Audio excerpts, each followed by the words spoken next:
Everybody loved George. Everybody. Real friendly, likable personality. Would do anything for anybody. On television, Tia Young spoke about George as a man everybody loved. But the questions detectives were asking behind closed doors would soon turn the grieving widow from a witness into the focus of the investigation. So I can tell you that when I go back and listen to the 911 call, that it is absolutely 100% completely staged. The things you told the dispatcher, you had already done and already said. No, I haven't. No, I haven't, and I wasn't. Why not? Because he told me to call 911, and that's exactly what I did, and everything the lady asked me. And then while you're on the phone with her, he says, oh, there's somebody got shot. And then he says, oh, can you send an ambulance? My brother now says it's my husband that was hit. But you already knew that. I did. George Young spent his life protecting other people. He worked long hours, provided for his 3 sons, and even opened his home to a man who needed somewhere to live. But one night, after another long day protecting others, George came home believing he was finally safe. He never made it through his front door. 2 gunshots shattered the silence, leaving George dying on the steps of his own home. His keys still at the door, a single shell casing beside him. At first, police had no obvious motive. Nothing had been stolen. Everyone described George as a hardworking husband and father, but then detectives started looking inside his own home. An alleged affair, a secret GPS tracker, $1 million life insurance policy, and 2 people George trusted more than he ever should have. What investigators uncovered would turn this murder into a devastating story of betrayal.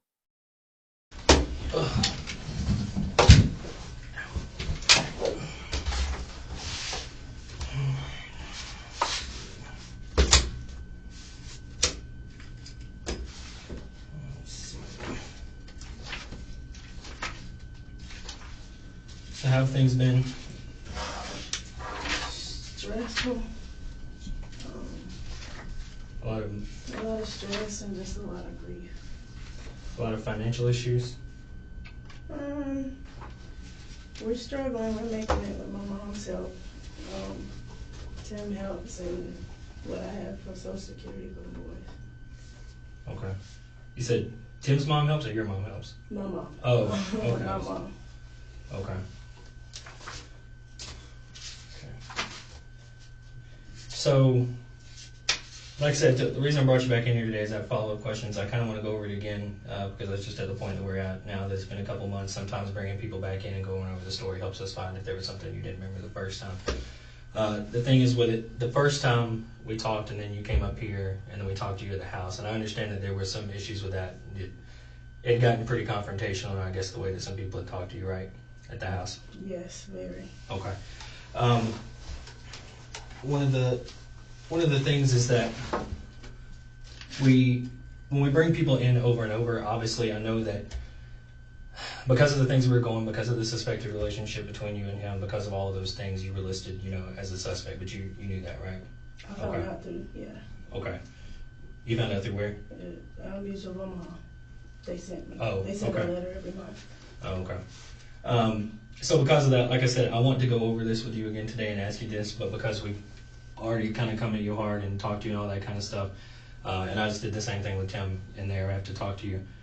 Is that I'm going to have to read you your rights, okay?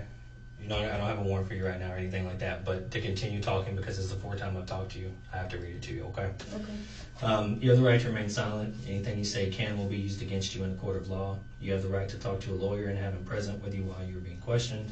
If you cannot afford to hire a lawyer, one will be appointed to represent you before any questioning if you wish. If you decide at any time to exercise these rights and not answer any questions or make any statements, or you can decide at any time to exercise these rights and not answer any questions or make any statement. Does that make sense? You understand that? Yes. Okay. You sure? Yeah. Okay. Yeah. All right. So I was talking to him, and he said that you still hadn't found a job, right? Okay. How's that been? I just not gotten any calls. Okay. For anything. Are you just applying for like medical positions or? Mostly doctor's office and hospital.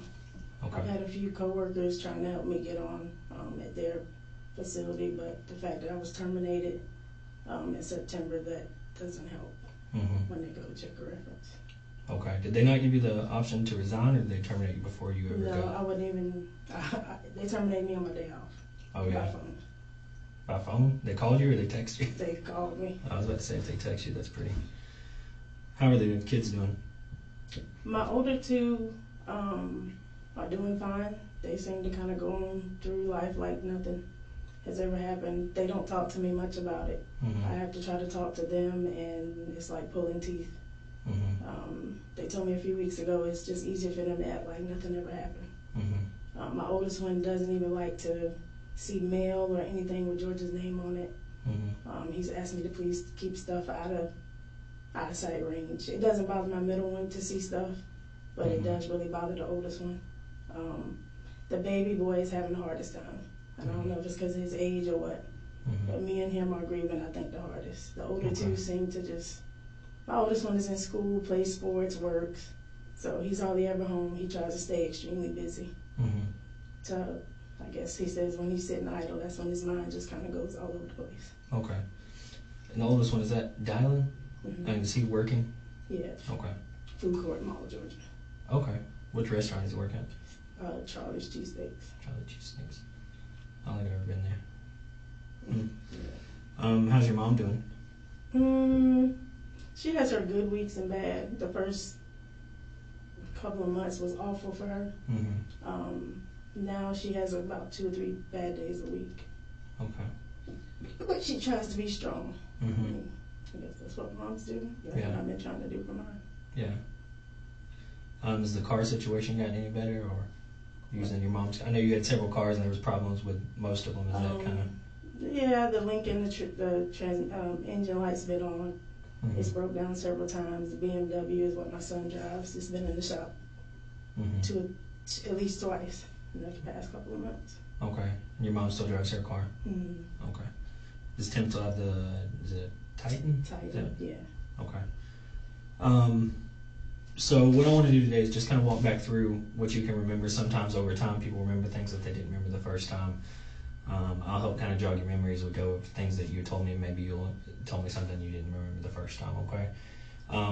So just start out that night. I know that you said you had gone, or you were in bed. Were you like in a deep sleep, or were you just kind of sleeping, or what was going on then? As far as I remember, I was in a deep sleep. Okay. And then what happened? I heard 2 loud noises. I wasn't sure if it was firecrackers or what it was. I sat up on my bed, looked around. My baby boy was still asleep.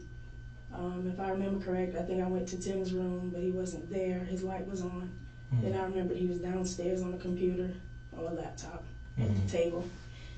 I don't think I went to my mom's room right away. I think I went downstairs to where he was. And I think as I got almost down to the bottom step, he was coming up. He asked me, did I hear it? I said, yeah, I heard it. He said, it sounded like shots. I said, I'm not sure if it was shots or firecrackers or what it was, because some people in our neighborhood that are new, they periodically do firecrackers for whatever reason. I think at that point he said he was going to go get his gun, go up to his room, go down and check, see. I remember him opening the door, shutting it pretty quick, telling me to call 911. And that's when he told you that it was that George was out there. Okay. And I called 911. The lady goes through the whole thing. What's your emergency? And then I told her that my husband was. Well, we heard gunshots, and my brother opened the door and said that it was my husband. She needed to know. I think where the shots were is where she needed to know, and yeah, that's the first thing she asked. I told her I couldn't do it. I couldn't go down there. So she said, is there anybody that can? I said, my brother. So he looked, told me what he thought he saw. So I relayed it to her. Then she wanted me to do CPR. I don't know CPR, first of all, and if I did, I don't think I'd have been able to gather myself to do it. I don't know. I could have, but I don't think so. Okay. So she asked me, is there anybody that could? I asked Tim, could he do it?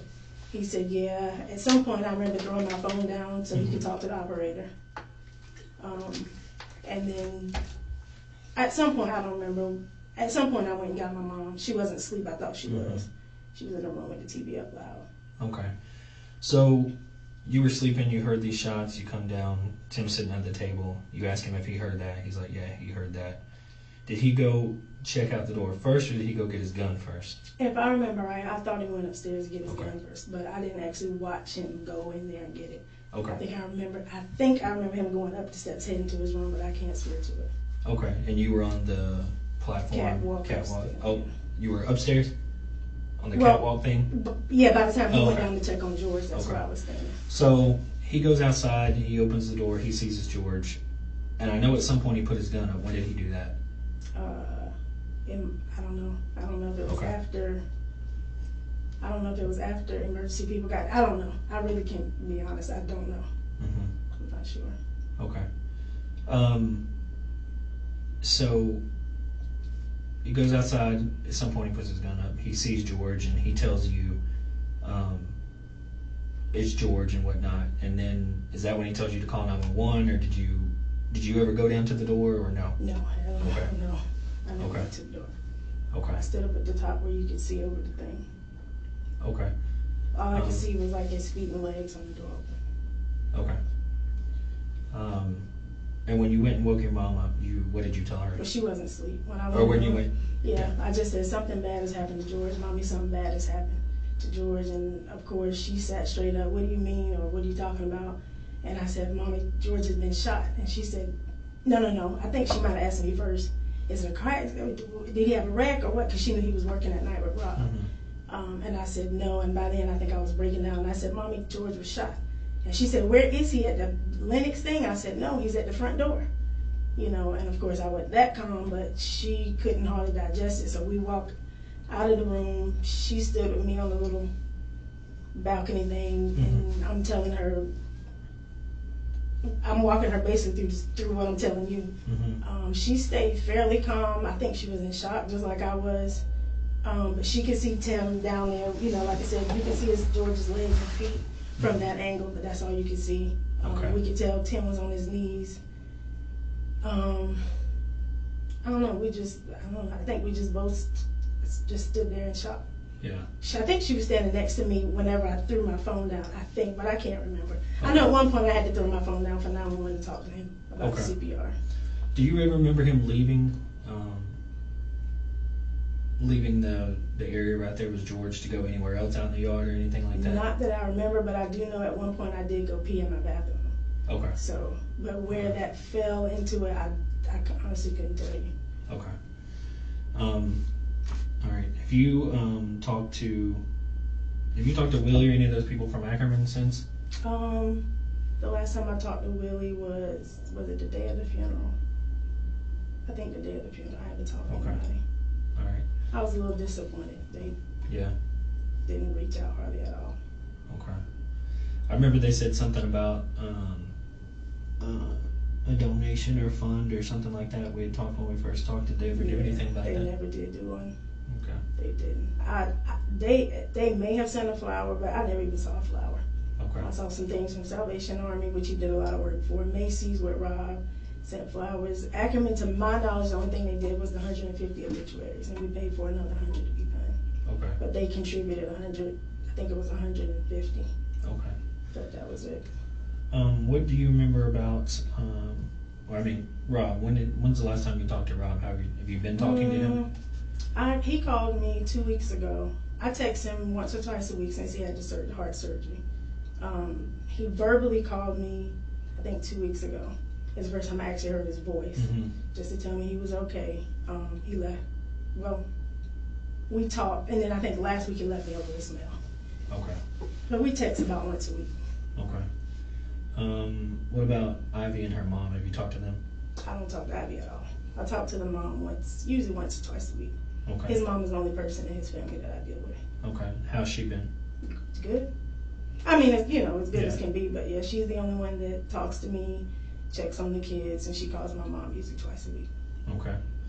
I think when I was talking to Tim, he had said that, because I kind of talked about how everybody just seemed so shocked that he was living there. Nobody wanted to believe that Tim had been living in the house for long. And I guess, is it Marjorie? Is that his mom's name? George's mom. Yeah, stood up for Tim and said, no, I knew that he had been living there. I didn't know. She told him, I think, 2 or 3 months before.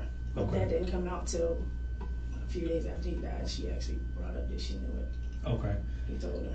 What is your opinion? Why do you think George kept that from everybody? Because that seems to be a huge issue for everybody. I think because George is very private, very, very private. I know at one point he did state early in the game, he didn't never sit down with me and the kids and say, don't tell nobody.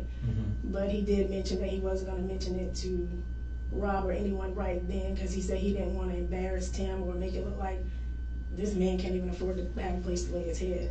But it wasn't like a family discussion that nobody better not tell that he lives here, nothing like that. So I don't know. Like I said, I thought Rob knew after February made 2 years that Tim was here. So I guess when George died, it was 18 months or something like that. But I just assumed Rob knew. I thought at some point George probably told him. I never knew that he didn't tell him. I didn't know until that night that Rob flipped out and was just like, I didn't know he stayed here. I never knew that he didn't tell his family until they cut up when they got there. But like I said, we've had people live with us before, not in this house. Me and George have taken in, I think Tim is the fourth person, not counting my mom.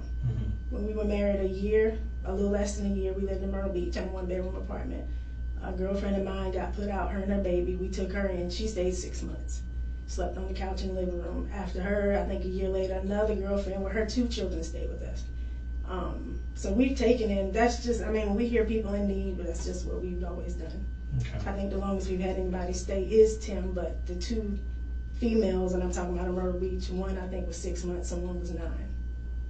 And that was in a 1-bedroom apartment. Okay. So you talked to Rob. But about the case, nothing about the case, because he made it clear before his surgery he had to remove himself from any stress dealing with this, any stress from his business. He's got even Ray, I think Ray, his partner, is taking care of the business until I think he's recovered for 10 to 12 weeks. So that's when he told me, look, I know you don't like dealing with the detectives. I know you're trying to stay out of it because of what went down, but you're going to have to step up because I can't do it. I can't risk my health, my recovery. And I'm not heartless, so I understood, and that's when I started reaching out. But until then, I just didn't, because I will say you to me were never nasty to me. I felt like you were doing your job. The other ones probably were doing their job too, but the way the black gentleman talked to me in my yard that night, they followed us home from here.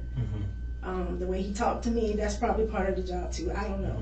But for somebody to stand in my face and tell me that, I've been doing this blah, blah, many years, I don't remember how many he said, 20, I don't know. And I can look at you and I tell you, full of shit, you're a fucking liar. That did something to me, because I was going through enough as it is, but for you to talk to me like that in my yard, and it was people on the porch, like, that's part of what sparked this beef with me and my husband's family. And then the way the lady, the female, talked to me in the car when it was with me and you, I think it was when she came back in the house and got me. I just was to the point, I told Rob, you can deal with them, I'm not dealing with them. They made it clear they don't believe a fucking word that I say. They think everything I say is a lie, so there's no need for me to talk to them. If you want to deal with them, you deal with them. Until then, if they don't contact me, I'm not contacting them.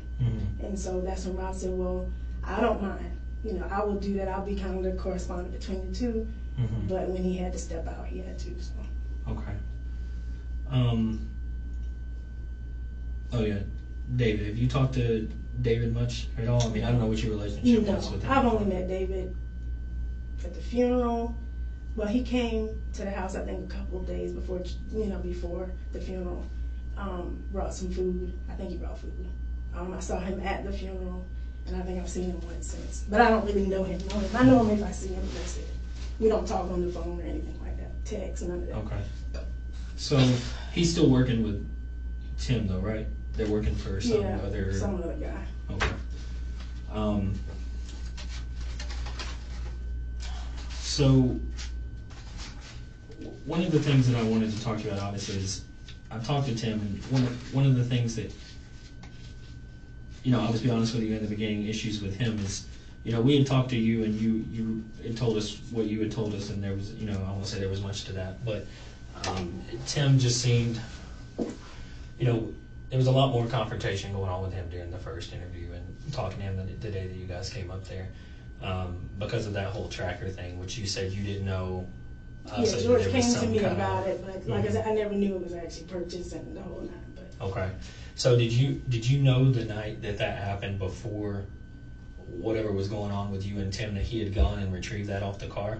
No, not until you told me. Okay. I think it was the night I was here on the 18th. But what do you think about that? I mean, why Well, would when he? you said it, I was floored because, like I said, first of all, I didn't even realize the tracker was ever purchased.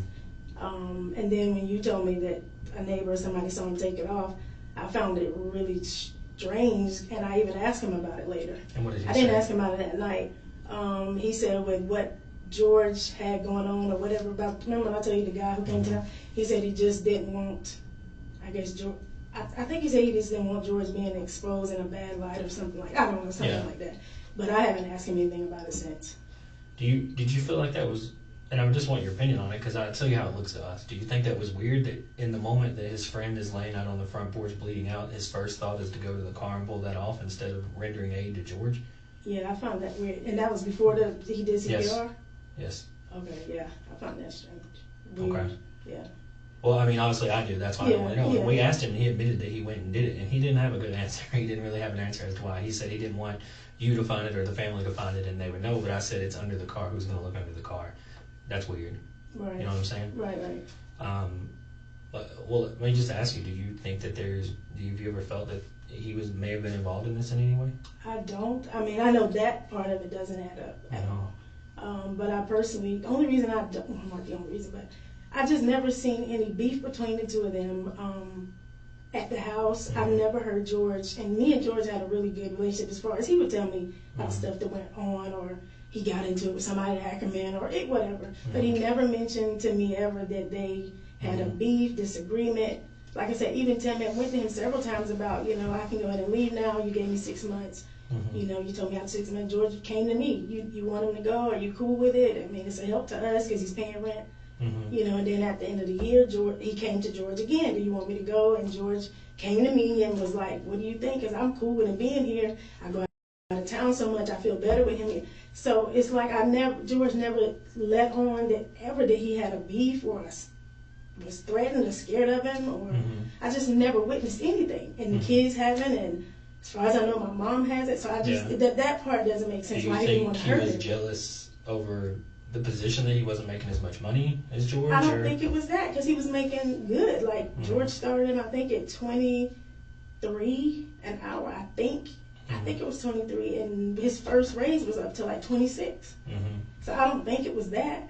And I know there's been several times George couldn't make payroll, and he had to go to David and Tim and, can I give you half or 1,000, and I pay you the rest?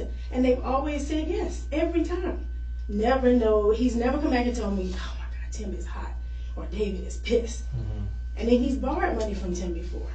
And Tim told him, pay me back when you can. He's fixed my car several times because George didn't have the money, and neither did I. And he just told George, pay me when you can. It's fine.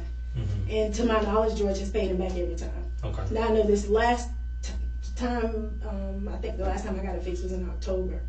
That was a transmission. I think it was like over $2,300.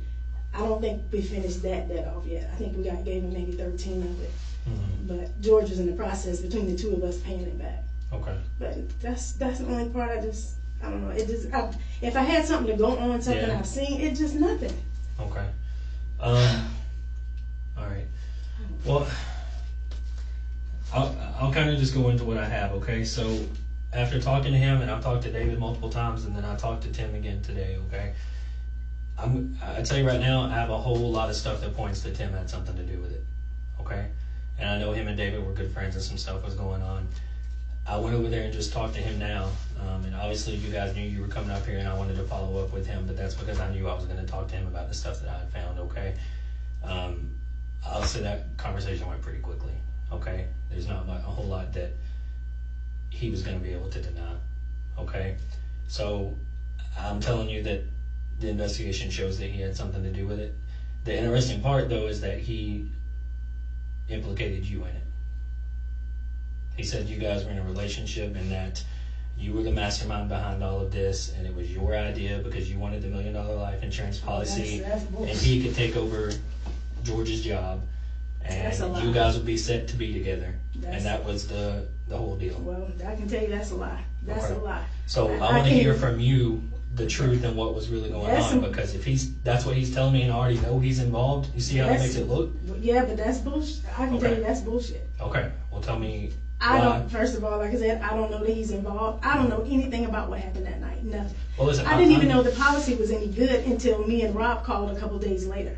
Okay. So first of all, I'm used to struggling. Me and George have struggled our entire marriage financially. I would never hurt or take anybody's life for no money. And like I said, first of all, I know at one point George had $1 million one, a 450, and then I had a 250 on me. I knew he had at some point dropped mine. I didn't know he dropped the 450 until me and Rob started our calls and found out one was no good and the other one was. But him taking over the business, I know nothing about that. Okay. That was never a discussion we had. One of the things that Ivy said was you told her that there was the $1 million policy way earlier last year. Who? Ivy.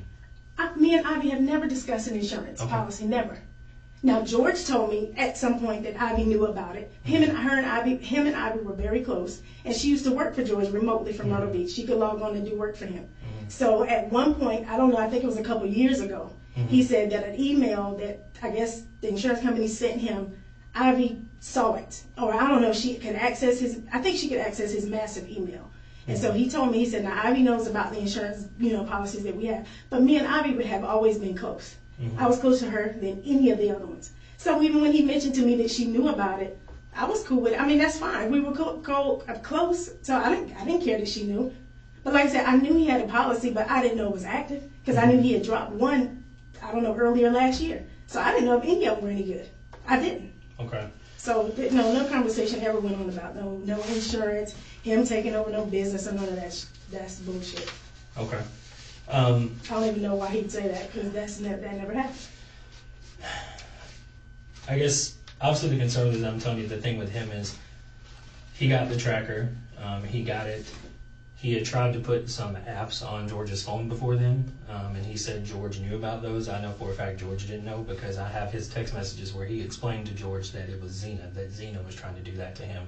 But I know for a fact they only were signed up through his phone because I could tell that he did that. So he was trying to find ways to track George, and George didn't know it, which is why I have a hard time believing about him knowing that the tracker was going to be on the car, because he didn't know about the other stuff on the phone. Because why would you explain to him Xena did it and explain it away if he knew that's what you were trying to do? You would just tell him, this is what I'm doing. Because when he downloaded those apps, it sends a notification to the person you're trying to track. So George was like, why am I getting this notification? You're trying to track my phone. And he said, oh, well, Xena's been trying to track me, which is not true.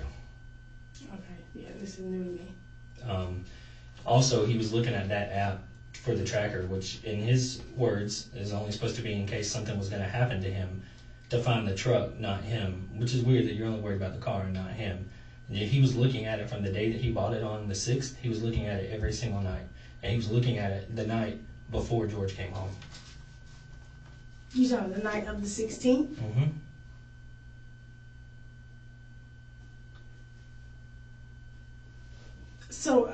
So the tracker sends a message to his phone? I mean, I'm confused. Okay, so a couple of days prior to the murder, earlier in the month of November, he tried to download these apps on your phone, just like an iPhone app or a Samsung Android, I'm not sure how that one works, where you can track somebody's phone. Well, when you do that, you're not allowed to do that without their permission. So when you put in that person's number that you want to track, it sends them a notification.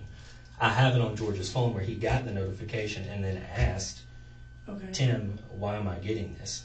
And he said, oh, Xena's trying to track me because of stuff going on with her. Don't worry about it. I'm sorry about it. But I know for a fact he signed up for it because it came to his email through his phone number that he signed up for it. He has to download the app on the phone. So you see what I'm saying? So George didn't know he was trying to track him. Otherwise, he would have been like, hey, I'm tracking you because we talked about this before, remember? Oh, okay. I see. You see what I'm saying? Yeah. Then he got that actual tracker and was using it, the one he put on the car. Okay. He was looking at that one on his phone. Okay. We had the app, and I can show every time he opened it, every single night from the night that he bought it up until the night of the murder. And he was looking at it the night of the murder before George got home. So he knew when George was going to be home because he was watching him on the map.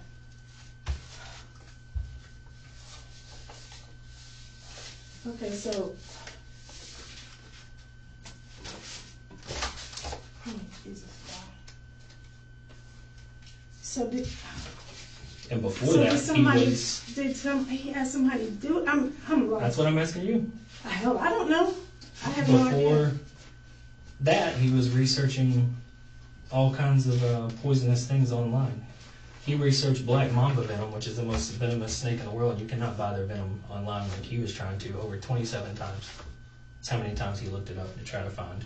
He tried to find the venom, then he tried to find breeders where he could buy the snakes himself. You see how that looks? And then a week later, you buy a tracker to put on his car, and then I know that you're looking at it the night of the murder. And the first thing you did, instead of helping your friend, was run out to the car and take the tracker off. Who does that? You know what I'm saying? In front of a jury, when you look at that and say, what would a reasonable person do? No reasonable person would jump over a dead body or somebody who's dying to go pull something off a car. That would be the last of their worries. Right. So that's my question to you. Now, the problem is that now he's bringing you into it. I have nothing to do with it and know nothing about it. That's what I'm saying. So you called the insurance the very next day, right? The next day or 2 days later, I can't remember. So it was the next day. And do you see how that looks, though? But my mom could tell you if you talk to her. She started bothering me that next morning. Mm-hmm. She said, Tia, you need to, do you have insurance? How are you going to do a funeral or anything? And I said, Mommy, and she could tell you if you call her right now before I can even reach her. I said, Mama, I can't deal with that now. Mm-hmm. I'll worry about that later. I said, I'm overwhelmed with what just happened. Mm-hmm. And so she kept saying that. And matter of fact, it was her and I'm not sure. It might have been even after George's mom and his sisters arrived. Why did you want to call the insurance that soon, though, the very next day? That's what I'm saying. My mom is the one that kept telling me I needed to call. Okay. She kept, because she knew I didn't have a job. Mm-hmm. She said, how are you going to do a funeral if you don't know if he has a policy? Mm-hmm. And I said, Mama, I'll get to that in a couple of days. I said, right now I'm overwhelmed with what just happened. Mm-hmm. This was he died on Thursday. This was like Friday. When I had several people, like friends, asking me, do you have insurance? Do we need to take up something for funeral? And I said, my mom keeps bugging me, but I haven't called yet. Mm-hmm. So then even Rob, when I talked to Rob said, do you know if Cuz had insurance? Mm-hmm. And I said, I don't know. Mommy keeps bugging me about calling. So that's when Rob said, well, let me look for the policy with you, and we'll call together before I leave. So that wasn't my first reaction. Like I said, you can call my mom right now, and she would tell you. Okay. She was the one egging me on that I needed to call because she was worried about funeral expenses. She knows she only gets $1,300 a month. She knows I didn't have a job. So her big thing was, what are we going to do about a funeral with no money? But after I called, she said it was effective. She said, I'm going to email you the papers I need to fill out. You can ask the lady. She emailed them, I think, to me on Friday. I didn't even print them off, I don't think, till like Saturday or Sunday. Mm-hmm. Mommy kept asking me, have you filled the things out? Have you printed them? If you even call the insurance company, I don't think I sent them the stuff till the next week or a week and a half later. Because I wasn't in a rush because it's like I was too overwhelmed with everything that was going on. Mm-hmm. But yes, I made maybe 3 calls, I think, to Mutual of Omaha since then. Mm-hmm. I stopped calling. They told me about, 10, 11, 12 weeks ago, Miss Young, whenever you're cleared or whatever, we will call, send an email, and mail you something in the mail. Mm-hmm. You don't have to keep calling. And I haven't called them since, and it's probably been close to 3 months. Mm-hmm. So it's not like, I don't keep, I just write it out of my head, and I've told numerous people who have said, did you get your life insurance? A lot of people don't know how much it is. Mm-hmm. But have you gotten your life insurance? I said no. It's still an investigation. I told them I haven't even called. Mm-hmm. And one of the other things is that we get these Crime Stoppers tips. Yes. And both of these right here have him listed on it that people want us to look into him. You see what I'm saying? So it's one thing after another. I see what you're saying, but I can tell you I don't know nothing about it. Okay. I would never trade my husband's life ever for money. Mm-hmm. And I've made that comment to numerous of family members and friends, and I mean it. I really mean it. Because that doesn't replace him or my kids having a father. Correct. So why do you think that Tim's going to be doing something like this? I don't know. That's what I'm saying. This is new to me. None of this makes any sense to me. So you guys were, so what is he, so what about the part where he says that you and him have been in a relationship for a long time? We have not. We've been in a very close friendship. He's like, we started off like, it's like we're brothers. First of all, it was like he was a stranger when he first came because I haven't seen Tim probably in 15, 20 years since he was young. The longer he was there, because he is very quiet, we became close. Mm-hmm. But that I'm not understanding that either. I don't know. One of the things I talked to Zena, his ex, and she said that she had found out through him that he was seeing somebody named Tia, and that he had been calling around, and he kept changing up which Tia it was. And then she called you one day when you and George were at a hotel or something like that and confronted you. Do you remember that? She didn't call me and George at no hotel. She called my job. She called my the hospital that I work at, and asked me some questions. She asked me, was I Tia? She didn't ask Young. She said Tia. It was another last name she asked me. I can't remember what the girl's name was. And I said, no, but I'm Tia Young. And she said, do you know Tim? I said, yeah, Tim lives with us. So she said, oh, so you're she said, so you're George's wife? I said, yes, I'm Tia Young. She said, do you know anything about a Tia, whatever the girl? Anyway, the girl worked for DeKalb County. She was a teacher or a band coach or something, I don't know. So she asked me some questions, and do I know anything about Tim and messing with this girl named Tia who worked for DeKalb? I said, no. Okay. Do you know a Christy Lewis? I've heard of Christy. I think it's one of Tim's friends from Mississippi or Alabama. Okay. Because it looks like, I don't know. He was emailing her back and forth. He said, I apologize for everything. I wish all this could stop, but I feel like I'm going to end up dead over all of this. Sorry for getting you involved. Yeah, I know Chris. I never met her. I know he has a best friend, close friend named Christy. Well, they've been talking more than that. They've been talking romantically through the summer of last year. Oh, okay. There's another girl named Candy. Do you know Candy? I've heard of Candace. I think that's a girl. Well, he had a girlfriend named Candace. I think that he dated here, but then there's one from Myrtle Beach, I think. Do you know she lives in Stone Mountain? The Candace that I know lives in Georgetown and Myrtle Beach. This one may have moved. Could have. But he was talking to her last summer too. Okay. Yeah, like I said, I know he's got an ex named Candace and then a girl from Myrtle Beach who used to kick it with named Candace. None of these girls I've ever met. Okay. So, what do you say about the whole him saying you and him have been in a relationship? I know I just asked you that, but why would he just come up with that to say that? I have no idea. Okay. I have no idea. Yes, we were close. Like I said, very, very close. And since George has died, we've come a little closer, but I think it's more so because he has, my boys really look up to him. Because my kids, we don't have any family. They don't have any uncles. George has one brother that they met for the first time when George died. So they don't have any male figures, so they really look up to him. So now they call him Uncle Tim. My middle son even said to me, and I think I had a text message on my phone a few weeks ago, that he kind of looks up to Tim almost like a dad figure because we don't have any men in our life. You know. In his phone, he had you saved in his phone as Big Sis. You knew about that, right? Yeah. Okay. This is your phone from your phone. Why is he saved under Sonia under your phone? Both of his phones. That's just what I put under. His older sister name is Sonia. Well, why would you do that though? Unless that looks like you're trying to cover up him being in your phone, like you didn't want George or somebody. Oh no, there's quite a few people in my phone that I don't have under the actual name. Okay. So one of the things that like I told him is that when we took his phones, we could get everything that was done. Okay. So obviously, I was able to retrieve everything that was off of his phone. Okay. And so I have all of these emails that you sent him talking about yours and his sexual relationship. Do you remember those? Yes. Okay. So this is where we're at, Tia. Okay, I want you to listen to me. I know what's been going on. I know Tim's involvement. I also know there's a lot more that's been going on here, okay? What I want from you now is to understand all of this, because what it looks like is you're this hateful, horrible spouse that connived with your live-in boyfriend to kill your husband for money. If that's how it is, then that's fine. You can tell me that. But if that's not what happened, then this is your only chance to tell me what was really going on. That's not what happened.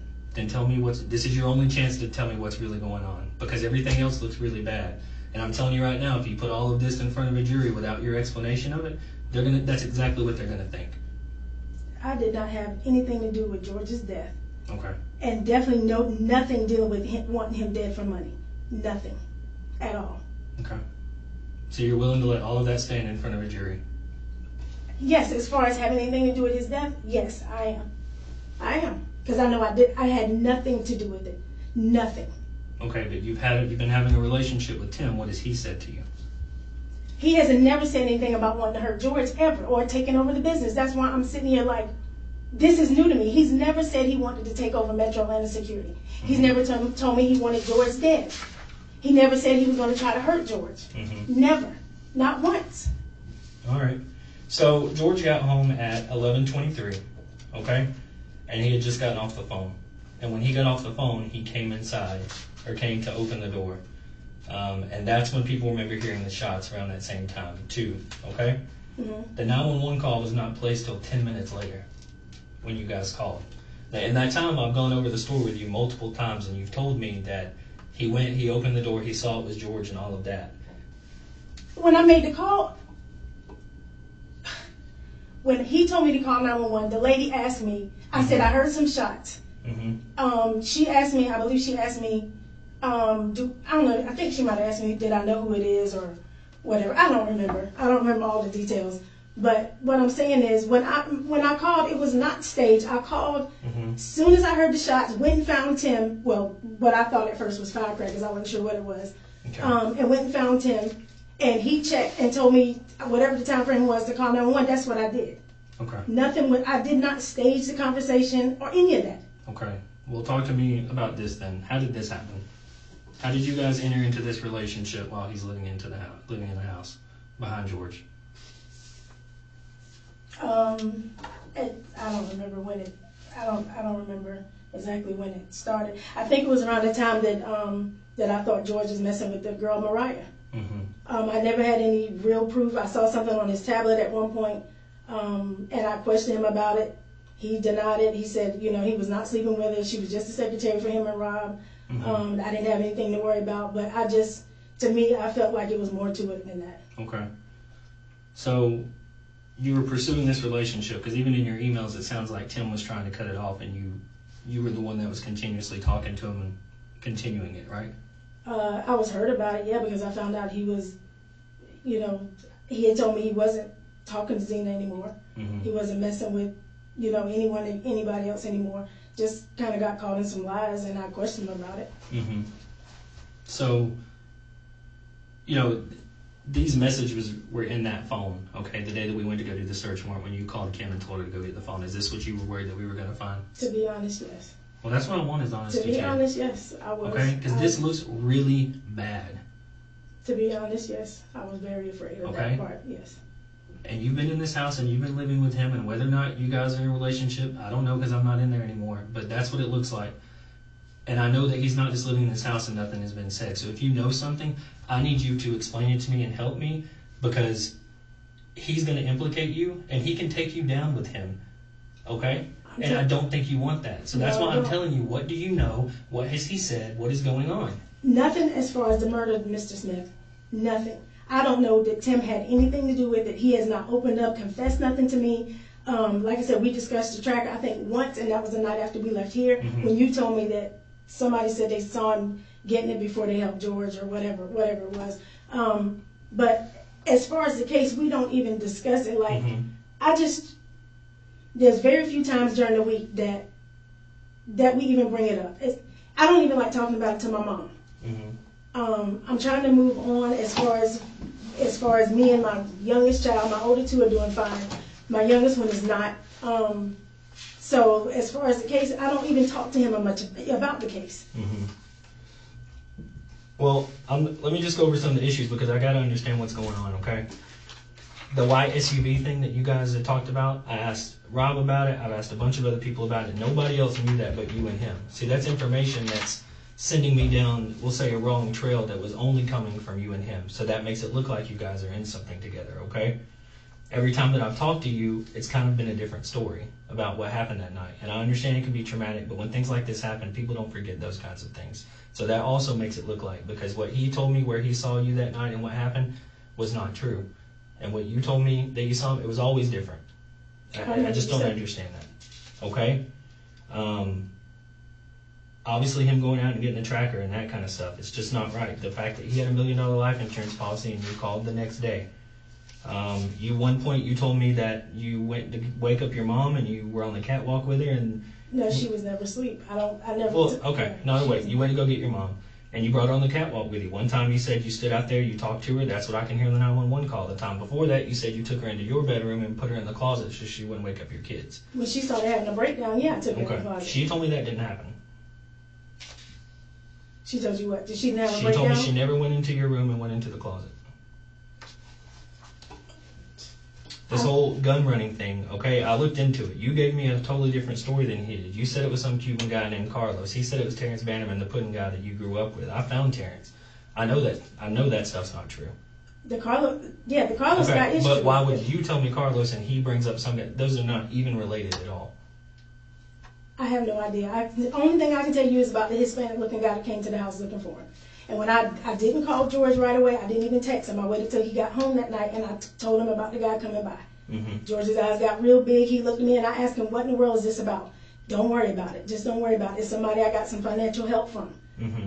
Don't worry about it. And then I said, George, you need to tell me, because this guy said he means business. Is this something, are you into something that would jeopardize us? What's going on?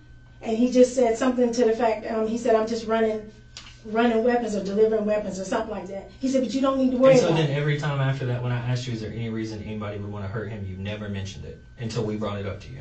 Yeah, that night when he was killed, I didn't think of it. Why would you not think about somebody coming to your house, asking for money, looking for your husband, talking about running guns? But it was 2 or 3 months before that. I didn't think of it at all.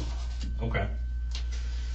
How come that most of the messages and phone calls from you and Tim are deleted in your phone, but they're all in his? Were you talking about the phones you have? Mm-hmm. Yeah, I would delete them. I would periodically delete them. Okay. There's even another coworker that I talked to that I would delete the calls from. All right. And that night, you gave your middle son the Unisom, correct? Yeah, but I give him, he gets that a couple times. Well, he had before, but when we spoke to him, he said he hadn't gotten it in a long time, and that was the very first night he'd gotten it in a long time, in over a month. It had probably been a couple of weeks, I guess. You see what I'm saying, though? That night, the night that he normally goes out in the middle of the night between 9 and midnight is the night your husband comes home at 11 p.m. and gets killed. That makes it look like you gave it to him so that he wouldn't wake up during that time period.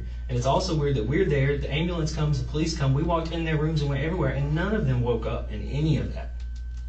But I asked. Me and my mom both asked everybody that came in the house. My mom, she was the first one that started asking, please be quiet. My grandchildren are asleep. My daughter doesn't want the kids to wake up. I know, but the ambulance and everybody coming in and out, and none of them ever woke up. That's the first night he got that pill? You see what I mean? It's not the first time he had it. That's what I'm saying. In a while. It had been a couple of weeks. Yeah. But I don't give it to the oldest one, and I don't give it to the baby. Well, I've had to start giving it to the youngest one now to be able to get some sleep. Mm-hmm. Either Benadryl, I'll give him Benadryl, or either a Unisom. He doesn't get it every night, but he can't sleep since George died. Mm-hmm. But yeah, my middle son is the only one that will walk and pace the house 2 or 3 o'clock in the morning, and then don't want to get up for school the next day. Mm-hmm. My oldest one, I don't think I've ever had to give him anything for sleep. But he slept through everything because we were quiet. We asked the police would they be quiet as much as possible. When some guy came around, he had to take pictures of the rooms. I asked him, was there any way he could not go in that room where the boys... But why was that your concern? Even on the 911 call, you tell them, don't come lights and sirens. Your husband is laying out on the front porch dying, and you're worried about the kids waking up? I didn't want my kids to see my husband bleeding to death on the front porch, Mr. Smith.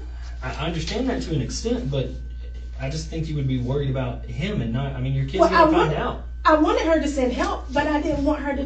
If my kids had saw their dad laying in the front doors dead, I didn't want them to have that picture in their mind. Mm-hmm. I feel like any mom would have done, just like my mom did it for me. When my dad committed suicide in 2007, I was upstairs asleep. He hung himself in the basement. Mm-hmm. She let me sleep upstairs and did not wake me up until she was hoping he would be removed from the basement before they woke me up. But I ended up waking up on my own because of the commotion. Mm-hmm. But that's the same thing my mom did for me, and I was a grown woman, but she didn't want me to wake up and see my dad hanging in the basement. And I was in my 30s when he died. Mm-hmm. I don't know, Tia. It doesn't look good. And I'm telling you right now that I have no reason to lie to you because I have all this information to go in there that I went in there and talked to him. And I just went in there with him. I didn't come in here and sit down and talk to him like I did you. I went in there and laid all of this out in front of him. And that's what he told me. Well, I don't know why he would So why would he do that? I don't know. I guess if he feels like he's going down, maybe he's just going to try to take me with him. I don't know. I would never imagine him doing that, but that's the only thing I can figure. Because he's never said one thing about one. Matter of fact, it's hard for me to believe Tim even said that. I'm not calling you a liar, but what I'm saying is, he knew, just like Rob knows, the only people who didn't know was George's family, that when George died, this company died. When he died, his alarm license dies with it. Nobody can run Metro Atlanta Security once George dies. That's it. Because Ivy thought that was her big thing. Me and my brothers and sisters, we're going to keep the business going. I said, you can't. When your brother passed away, he said that years ago. That's why he wanted Tim, hopefully that Tim and David would one day maybe get their license so they could help run, they could equally run the company. But when George died, the company died. We all knew that. So it's like, that's what I'm saying. It's hard for me to believe he would say that he wanted to take over the business.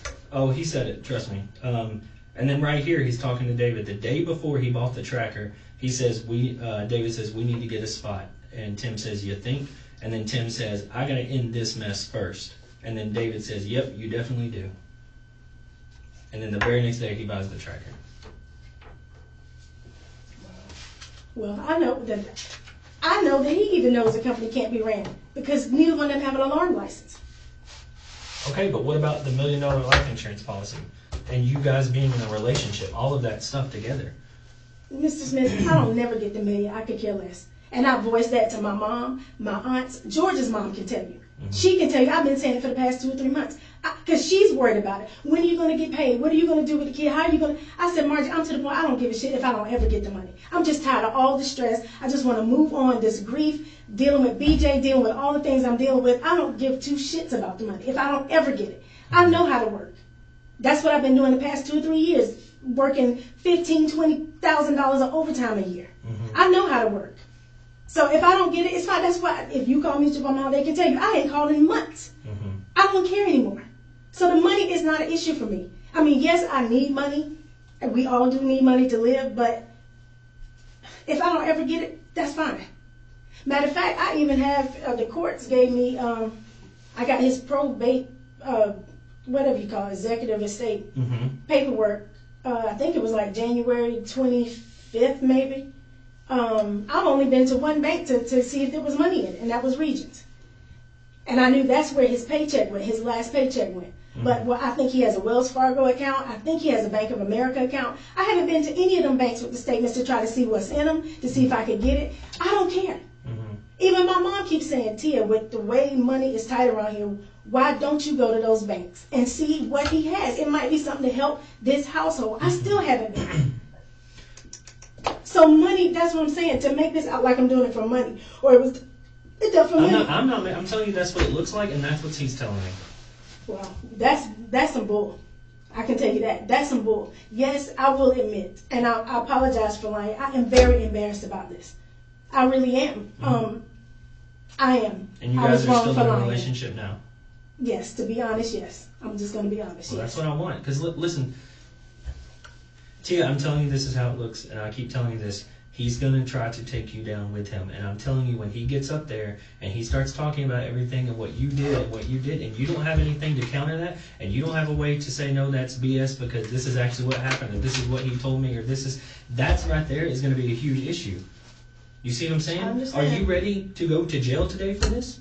No, because I know I'm guilty of this, Then and this is wrong. Then tell me. This is wrong. There's no way he's been living under your roof and you've been in a relationship and you don't know that something was happening. As far as all of this you stuff. talking about hurting George or having Yes. a sexual, no, that part I don't. Tia, That part no I don't. way. That part I don't. The sex part, the affair, I'm very, very embarrassed. I can't tell you how embarrassed I am. I really am. I'm sorry that I never told you. So much that you continued it past your husband dying? The first 2 months we did. It started back up around the 1st of March. The first couple of months we didn't. We called it up. We just stopped because I'm going to tell you the truth. I was afraid that my boys would end up picking up on something is wrong or catching us kissing or something. So we both said the boys have been through enough and I didn't want to chance them seeing anything inappropriate to send them off. Because I'm sure it would hurt them deeply that I'm talking to Tim and Daddy's just not too long ago died. So I think it might have been like the middle of February or 1st of March when we kind of got and talk, kind of get romantic again. But up until then, no. Okay. So you don't know anything about nothing about the crime. I do not know nothing. Why do you think if he loves you and he's been in a relationship with you and you guys have had this ongoing relationship and he has stayed with you through all of this, that he is so easily going to bring you into this with him? I don't know. I don't know, Mr. Smith. I don't know. I don't know why he's saying that I knew he wanted to take over the business, that I did it for money, that I know he had anything to... I don't know. I do not know. I'm sitting here just... I don't know. Because I know nothing about it. Nothing. All I know is what happened that night. That's all I know. And then when I came here the 18th and y'all talked to me. That's all I know. But the problem is that I'm talking about all these tracker things and things too, and I'm telling you George didn't know anything about that. There is nothing to show that he knows about it. The only part I don't get is I know George came to me talking about the tracker. When the white, I think it was a white Infiniti SUV, those couple of encounters he had with that. Then when I told him about the Carlos guy, it was, I don't know if it was days. I can't say if it was days or weeks. But don't you think he would have went to someone who could have helped him, like Rob or Antoine or somebody else that knows something about security, that knows something? Why would he only tell you and Tim? No one else knew anything about that. I don't know. Just like it doesn't make sense to me that Rob didn't know Tim stayed there. That still blows my mind. That's a question I wish I could ask George. Like I said, I did not know. So to me, George did certain things for certain reasons. Why he didn't tell Rob that Tim lived there, and Rob even knew Tim. They worked on sites together, and that's what Rob kept saying. Tim, we worked together. Why wouldn't Cuz tell me? I don't know. Ivy was upset because he was closer to Ivy than anybody, closer than his mama. And for Ivy not to know blew my mind. I didn't know she didn't know. So what I'm saying is there are reasons. I don't know why George had certain reasons that he told this person this, but didn't tell this one that. Now he's got a friend named Matt Hoover that lives in Decula. They've been friends for probably 10 years. Matt told me maybe a week after George died, because I was telling him about how George's family is so pissed that Tim lived there and they didn't know, blah, blah, blah. And Matt sat there and he said, I knew it. And I said, you knew what? He said, I knew Tim lived there. And I said, well, when did he tell you? He said 3 days after Tim moved in. You can call. I can give you Matt's number now. And I said, so George told you that you knew Tim has been here since he said, since the week he moved in, I knew he lived there. He said, but I never said a word to Trina. His wife didn't even know. He didn't even tell Trina. Trina is his wife, and I'm close to Trina. And as he's telling me, Trina looked over and said, Matt, you never told me. He said, it's nobody's business. But Pete Myers is another close friend of George. Pete didn't know. But he told Matt. So I don't understand. If you didn't know anything about it and Tim did it, then who would Tim have gotten to do it if he wasn't going to do it himself if he was in the house with you? I don't know. The only friend I know that Tim has that he's close to is David. That's the only name I ever hear him talk about is David. That's it. And I know they've been best friends. I don't know how far back it goes. I think it goes back to Walmart days when he was a manager at Walmart. I've never really heard him, talking about any other guys other than David. So, but again, like I said, all these things, the 911, the different stories every time, only you guys know in the SUV, the life insurance policy, him going out to his car, you guys being in a relationship, all of this other stuff, the trackers, these things like that I can show and prove the things that he's done. And I know that you guys are in a relationship because you both admitted to it. And then, the only time that your son had gotten the Unisom was in the middle of that night. I'm telling you, that's how it looks. That is how all of this looks. And I'm telling you that that's how a jury would see it. Okay, but Ms. Smith, not being a smart ass, if I was going to give, why would I just give the middle one Unisom? I didn't give my oldest one Unisom. I didn't give the baby boy Unisom. Well, I don't know that you didn't. I mean, did you? No, I didn't. And you can ask them. I'm sure y'all probably asked the boys that day. One because he's the only one that got up in those hours that George was coming home that night. You see what I mean? No, both of my oldest two stay up late. Just the middle one stays up to 2 and 3, pacing the house, going in my mom's room talking. But the older two, both of them stay up late. Even my oldest one, there's nothing for him to be up to 12, 1 o'clock. The middle one is the only one I think has insomnia that roams around the house to 2 and 3 And in the morning. remember George talking about that week of the murder that he was going to fix the cameras and him and Dallin were going to fix the cameras outside? Not that week. The boys told me that. Okay. I wasn't present. I didn't know nothing about it. You see how that kind of put a timeline on it, that it had to be moved up? Because if they waited another week for George to be killed, then the cameras would have been working. So the person that did it knew that. They knew the cameras were going to be working soon, and they had to do it then. Oh, I see what you're saying. I couldn't follow what you were saying. Yeah. I see what you're saying, but I didn't get what you were saying. Like I said, I didn't know nothing about the conversation until the boys told me after. I think when the news interviewed us or something, and the boys said that their dad had talked to them about training. I think he was gonna let my oldest one watch him do the cameras or whatever, because he would take him in the summer.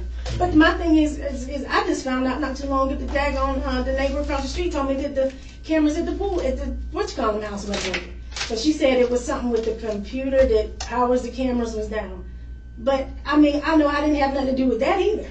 But I mean, I'm sure that looked suspicious that the cameras at the pool house weren't working. I ain't have nothing to do with that. I don't think he had nothing to do with it. I'm just saying all the stuff that I've explained to you. You see how that all adds up? I see what you're saying. I see what you're saying. So that's why I was hoping that you had an explanation. I don't have no explanation. As far as the murder, no, I have no explanation for that. None. And if, like I said, I can give you a list of people you can call before I even have access to my phone. They will tell you Kim Drayton, Candace Hoover, Trina. I can name 4 or 5 that I've told over the past few months. I don't give a shit if I don't ever get the money. It ain't about, and a lot of them don't know how much it is, but they know I have a life insurance policy. And I told them, I just want this stress to be over. I'm tired of the stress. The money, I could care less. And like I said, my mom will tell you right now, she's pissed because I won't go to Wells Fargo and Bank of America to see what money's in there and take it out. Because she said, Tia, we need it to live. I told her I don't want to deal with nothing. When I get depressed, I deal with depression anyway. Does your mom know about the relationship? No. Between you and Tim? No, she doesn't. Does anybody else know? In the house, no. No. What about outside the house? One girlfriend of mine named Candace Hoover. Not the Candace he used to date. A different Candace. She doesn't know all the details, but she knows that we had something going last year. I'm telling you, Tia, he's going to take you down in a ball of fire with him. Well, he'll be doing it with a bunch of lies. Because I had the sexual relationship, I will admit. I'm embarrassed to stand before a jury to admit it, but if I have to, I have to. I mean, it happened. I lied about it, and I'm sorry. I mean, it was embarrassing and I did it. But as far as the murder, I ain't got shit to do with it. Don't know nothing about it. Had nothing to do with it. Nothing. I know nothing about it. Nothing. And you never suspected him in all of this? Ever? No, not until y'all brought up the night you had to come in on the 18th, and y'all kept saying he took the tracker off that night. Like I said, I wasn't quite aware that it was before the CPR, and I think y'all told me that. I think it was all. That's what I'm telling you. It was all done before I think you even knew or came downstairs. If that's what happened. I don't understand. Like, was his weapon used in it? Maybe. That's why I want to know.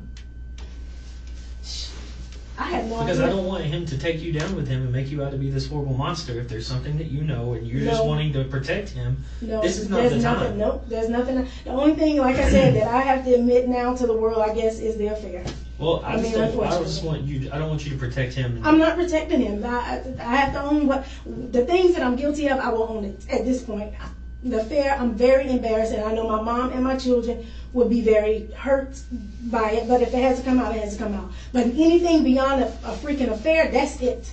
That's the only thing I'm guilty of, is having an affair. Yes, and I'm not belittling it like it's nothing. I know that's a big thing. So I'm not saying it like, oh, that's all I did. But that is the only damn thing I'm guilty of, is that. That is it. And is it wrong? Is it dirty? Is it treacherous? Yes. But I will own it. That is what happened.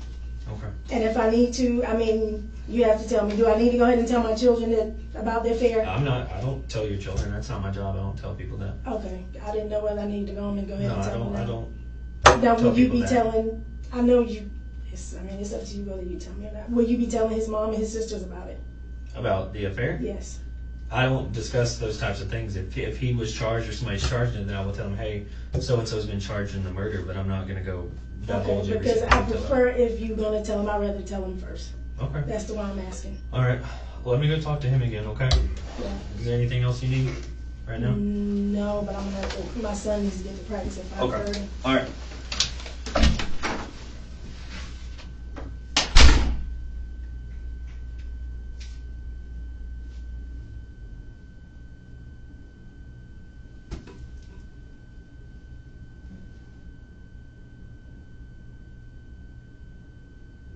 For more than an hour, detectives have been working inside Tia's version of the marriage, the house, and the people around George. Now they do something important. They step outside her account. One by one, they speak to the boys who lived inside that home. And those interviews give detectives another version of what life around Tia and Tim Lee actually looked like. So you like to go by BJ, right? Yeah. First, okay. I appreciate you coming here and talking to me. I know it's been a long couple of days, right? Yeah, okay. Well, I don't have very many questions for you, but it's important that I speak to you, okay, about your dad and about your family. Okay. Where do you go to school? I go to Ivy Creek Elementary School. Okay, what grade are you in? Second. Second grade, all right. What do you like to do for fun? Play games and go outside and play and watch devices. And watch devices? What kind of devices? Like tablets. Did you have your own tablet? Did you get that you get a tablet on a random day? It's kind of nice, huh? Yeah. Okay. Well, like I said, my name is Dana and I work here at the police department, okay? So those are your brothers in there, right? And you're 8 years old? And how old are they? The one in the orange shirt is 17. And the one in the blue shirt is 13. Okay. And do you get along well with them? Not much. Not much. Okay. Well, I appreciate you telling me the truth, and it's really important that anything we talk about in here is just the truth, okay? You're not in any trouble with me or anything like that, but it's important that we only talk about the truth. This is like a safe room. You can just tell me anything, okay? So you don't get along with them much, huh? Do they pick on you because you're the youngest one? Yeah. They call me names a lot. They do. If it makes you feel any better, I was the youngest of 3 kids, and they picked on me a lot too. I had an older brother, and I had an older sister. And the older sister was even meaner than the older brother. And they picked on me a lot and called me a lot of names. So I can relate to you. I understand what you're going through. It's tough. So, tell me a little bit about My dad. your dad. Yeah, did you get along with your dad really well? You did? Okay. I'm sorry about your loss. Okay, I'm sorry to hear about your dad. What about your mom? Do you get along with your mom well? Yes. Yeah. Okay. And then you also have Tim that lives with you, right? Basic. You have Tim that lives with you too, and you get along with him well? Yeah. Okay. Within the last week or a couple weeks, has there been any fights in your house between your dad or anybody? No, not that I know of. No. Okay. Does him and your mom get along well? Yes, they got along well. They did. Okay. I know a lot of times married couples, it's hard to get along all the time, so I'm sure they probably bicker back and forth sometimes. I do with my husband. Is that kind of a typical thing? Yeah. Okay. What about your dad and Tim? Do they get along well? Yes, they're actually partners, but my dad owned his company, and Tim helped him. He did. Okay. Had they been in any recent fights with each other or arguments with each other at the house? No. Never. They got along well. Yeah. Okay, good. That's good. Your dad, does he come home every night to sleep at your house? No, he actually just lives with us. He just lives with you? Yes, he lives with me and my mom. Right, so does he come home every night after his work and sleep at your house then? Yeah. Is there ever nights where he doesn't come home? No, okay. And I'm assuming, do you go get on a school bus every day, or does your mom take you to school? I go to school. Have you ever noticed any cars that you hadn't seen before, or anybody that was looking at your house weird or anything like that?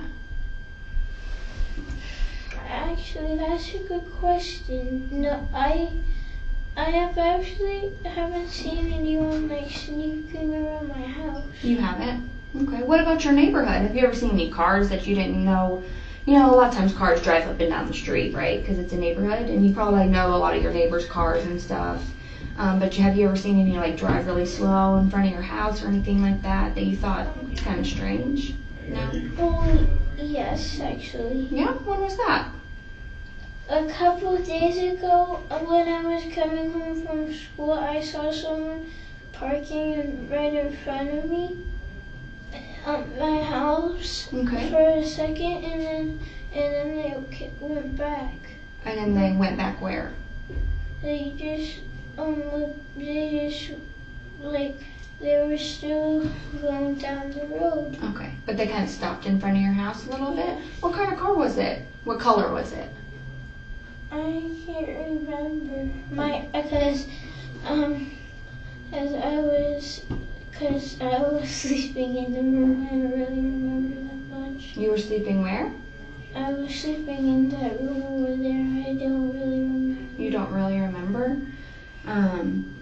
Do you remember? Let's try to maybe refresh your memory a little bit. I know you might be a little tired because you were sleeping over there.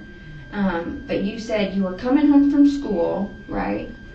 And you saw a car kind of going slow in front of your house. So that would have been in the afternoon, right? You were coming home from school in the afternoon? Yeah, but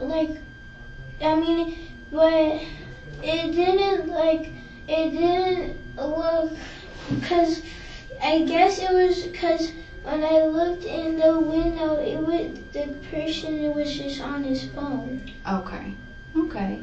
Did you see what the person looked like? No. Do you know what color car it was?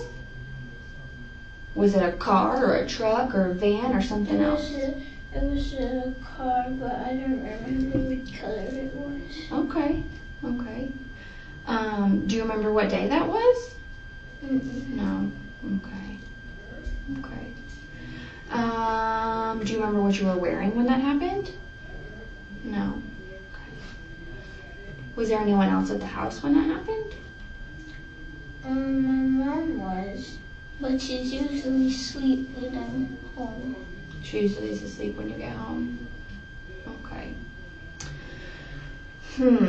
Well, I tell you what, if you remember what kind of car that was, will you let your mom know and then she can call me and tell me? Yes. But there's actually one person I know that kind of lives right next to us that has a lot of guns. Okay, tell me about that. Their mom and dad have like a lot of guns, but I just think it would be weird because their daughters wouldn't be friends with me if they were going because you see what I'm saying, Yeah. if they were their daughters wouldn't be friends with me if they wanted to shoot my dad. Right. Would there be any reason for them to want to shoot your dad? Has your dad ever made them mad or anything like that? No, he has no idea who they are. Okay. How do you know that they have a lot of guns? I mean, my friends told me, so I find that suspicious that there was gunshots because Right. it was probably those guys, but I don't know for sure. Those are the only people, in my opinion, I think. What is her name? The person that has the parents with all the guns. Miss Christine and and I forgot the husband's name. Okay. But they live in your neighborhood? And you said that you're friends with their daughter or their son? Well, I'm friends with their daughters, What's their names? Madison and Morgan. Are they in your class? No, No. they're in a higher grade than me. Okay. Madison and Morgan. Okay. Well, I appreciate you telling me that seemed a little suspicious. I don't have any reason to believe that they were involved, so there's no reason to be scared of them, okay? But I do appreciate you telling me anything like that, because that's all stuff that's good to know for us, okay? But I don't want you to go home and be scared, because I don't have any reason to believe. And a lot of adults actually own weapons to protect themselves, so it's not something to be super suspicious about. My brother Dylan has a machete. He has a machete? Yes, because he wants to protect himself from like if someone tries to like kill him, he could probably just have his machete just in case, and then he could. Wait, would he go to jail if someone was trying to kill him and then he killed that person? No. Because that's called protecting himself. That's right. Does your mom know that Dylan has a machete? Yes. Are you sure? She does. Okay. All right. Do you have any questions for me, BJ? I mean, no, not at all. Not at all. All right. Well, if you have any questions at any time, you just let me know, okay? But I'm going to talk to your brothers a little bit too, okay? Do me a favor, stay right here for just a second. Let me check to make sure that the hallway is good so that we can walk right back across, okay? The Crimes Against Children unit, so I'd have to interview like little 3 and 4 year olds, which is what that's for. I'm Detective Laney, Dana. I appreciate you talking to me. I know you guys are going through a lot as a family right now, okay? It's important for us to sit down with each of you kids just to kind of get a feel for how things were in the house. We do this in all cases. We're not saying that there was anything going on in the house, but also to try to see if maybe you had seen something in the neighborhood or anything like that that looks kind of out of place, okay? Let me make sure I have your name, because all I have is your actual name, right? Yeah. Ryan? Yeah. And it's Young? Mm-hmm. Okay. What's your date of birth? 03. Okay. But you guy. Yeah, most of the time. Where do you go to school? What, you said when I go to school? Where do you go to school? Okay. That's middle school, right? Yeah. So what grade are you in? 8. Cool. How's school going? It's okay. Yeah, I get that a lot. Pretty much every time I ask that question. Yeah. Sometimes people are like, it sucks. They're just pretty honest with me, which I appreciate that honesty. And it's important for you to be honest with me today, okay? I'm sorry to hear about your dad, obviously, okay? But we are working this. I just want you to know you're old enough to understand the process of this and how we handle this, okay? I just spoke to your brother. Obviously, he's a little bit younger and doesn't understand, so our conversation was a little bit different than the one I'm going to have with you. But we are working this we've been working this since it happened, okay? Everyone we talked to, your dad was a great guy, which makes our job harder, obviously. But it goes to show that he was, everyone's saying he was a great father, he was a great husband, he was a great coworker. And so I just want to get your opinion of your dad. How was your relationship with your dad?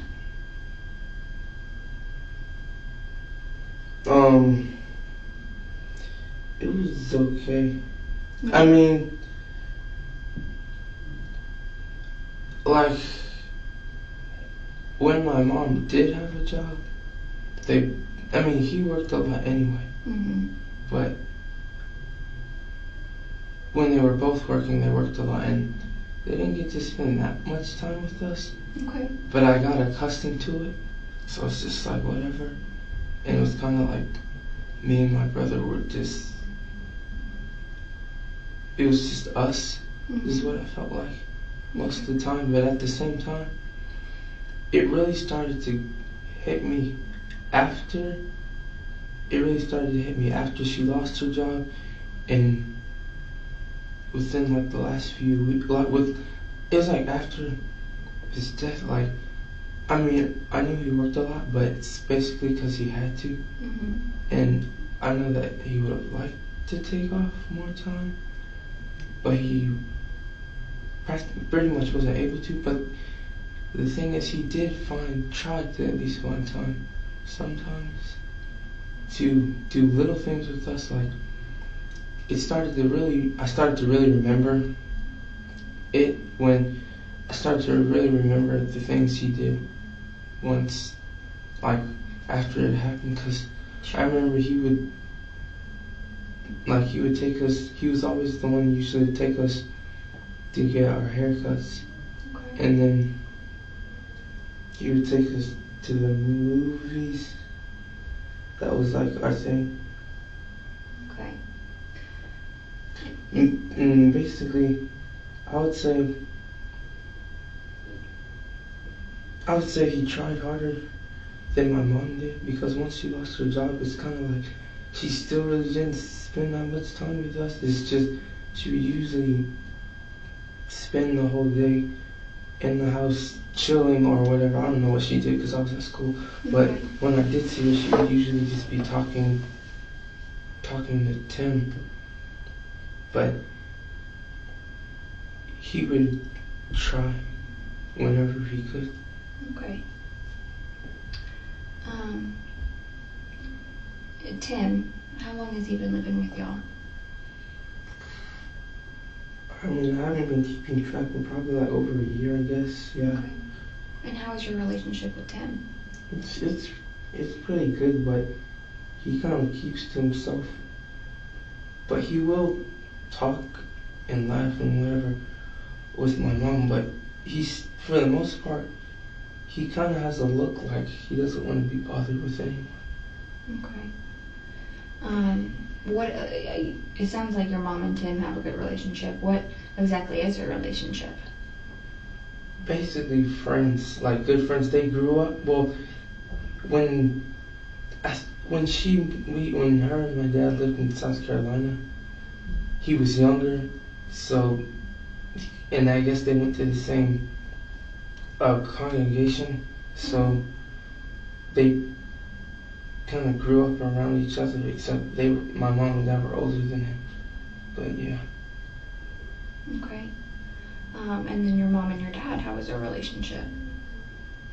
I don't know. I mean, from what I could tell, I guess it was decent, okay, but I wasn't really around when they had talked to each other, so I kind of don't really know how to answer that. Okay. I know every married couple has arguments and stuff. Did they argue a lot? Or? Not a lot. They had they argued every once in a while or on occasion, but for the most part they didn't argue, or at least argue loud enough that you could hear it.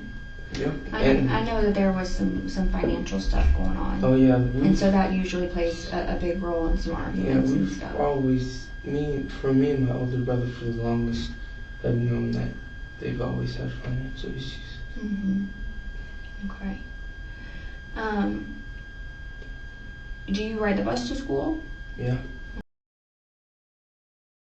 Yeah. Okay. I'm sure you're old enough to go outside and hang out with your friends and stuff. At any time recently, or not even recently, do you recall ever seeing anything suspicious outside? Any cars that you didn't recognize? Any people that you didn't recognize that you hadn't seen in the neighborhood before? No. No? Okay.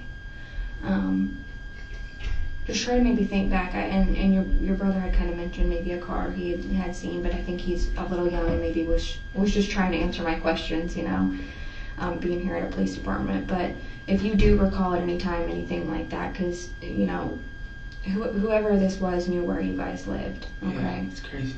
And so we want to know how they knew where you lived.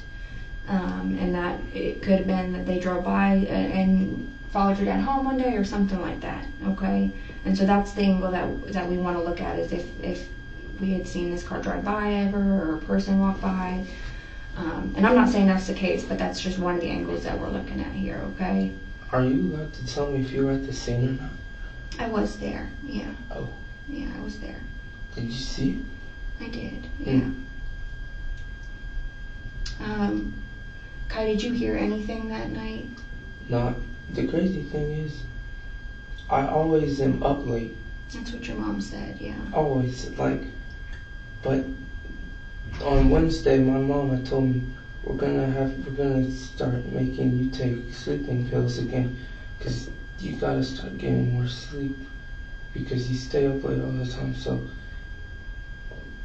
that Thursday, she had me take 2 sleeping pills, and I was gone by, the last time I checked the clock, it was 10:24.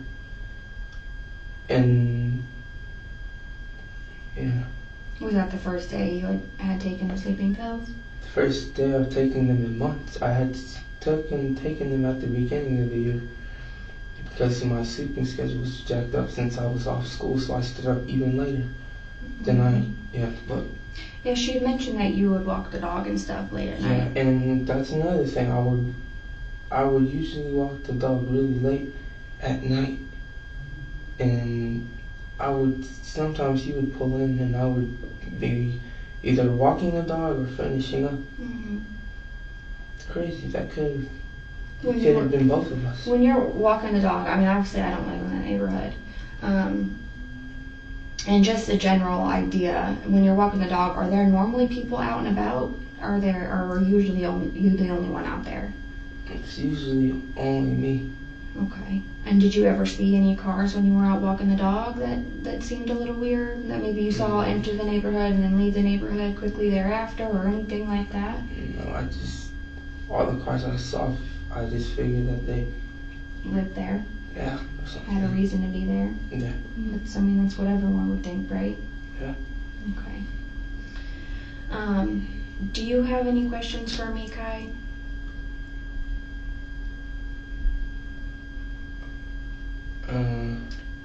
Let me ask you this, because you're old enough to know what's going on. I know you said your dad wasn't there a lot and that he worked a lot. I know he had a couple of different businesses that he worked for, right? Yeah.